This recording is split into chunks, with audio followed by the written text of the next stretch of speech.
मैथिली दुल्हन। इसके मनमोहक गीत जरूर सुने।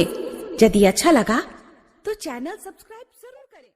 अगर आप चाहते हैं धूम म्यूजिक का वीडियो सबसे पहले आप तक पहुंचे, तो लाल बटन दबा के चैनल को सब्सक्राइब करें और बेल आइकन को दबाना ना भूलें।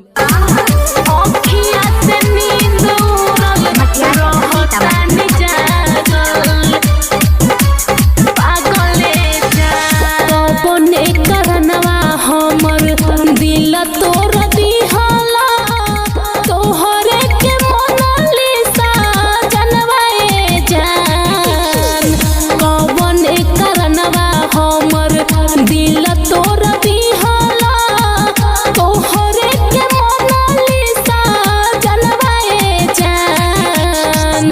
अखिया के नींद उड़ल रहता नि जागल, लोगवा कहता बे पागले जान।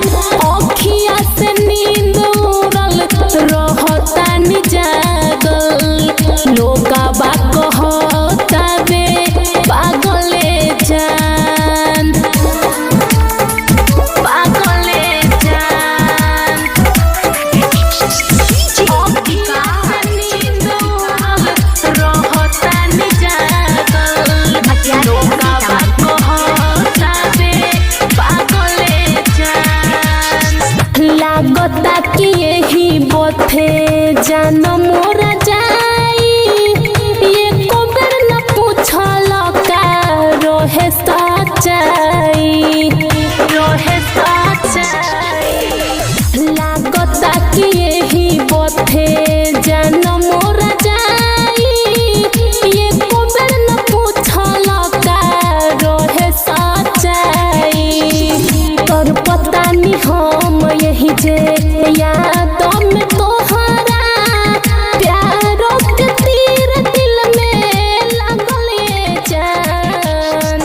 अखिया से नींद उड़ल रहता नि जागल, लोगवा कहता बे पागले जान।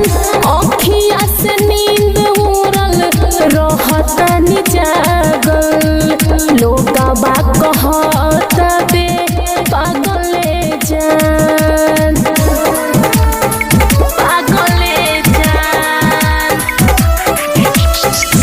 अखिया से नींद उड़ल रहता नि जागल, लोगवा कहता बे पागले जान। नित्य सोनी दर्दी काहे तोर दिहल दिल हो, तोहरा बिना जियल घर में होला मुश्किल हो, होला मुश्किल हो। अमर जनबी राइटर तोर दिहल दिल हो, तोहरा बिना जियल घर में होला मुश्किल हो। कहे सपना राज अपन दिल के दरा दिया, और मन में अगिया मोर लागले जान। अखिया से नींद उड़ल रहता नि जागल, लोगवा कहता बे पागले जान। अखिया से नींद उड़ल रहता नि जागल, लोगवा कहता बे पागले जान। रिकॉर्डिंग स्टूडियो महुआ।